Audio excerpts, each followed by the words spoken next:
আমার নবীজির মা নাম কি? সবাই বলেন নাম কি?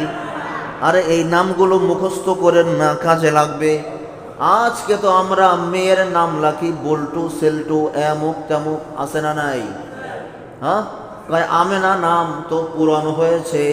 স্বর্ণ যত পুরানো হয় দাম কমে না বাড়ে? কথা বলেন।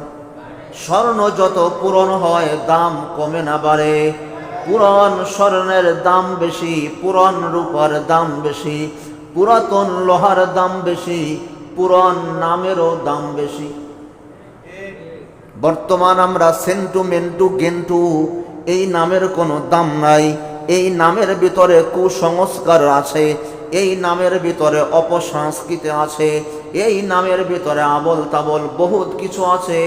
কিন্তু মা আমেনার নাম রাখেন না আপনার মেয়ের নাম। কারণ কি?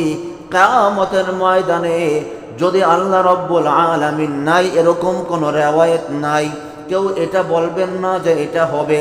যদি হয়, যদি কেন বললাম, কিয়ামতের ময়দানে একটা সময় এরকম আসবে, আল্লাহ রব্বুল আলামিন বান্দাকে সামান্য সামান্য ওসিলা দিয়ে বান্দাকে মাফ করে দিবে।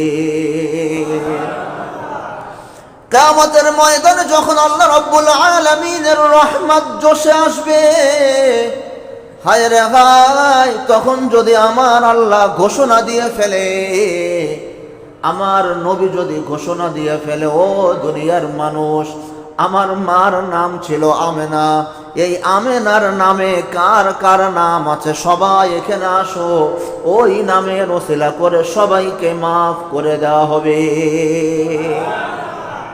এজন্য এই নাম রাখার দরকার আছে না নাই?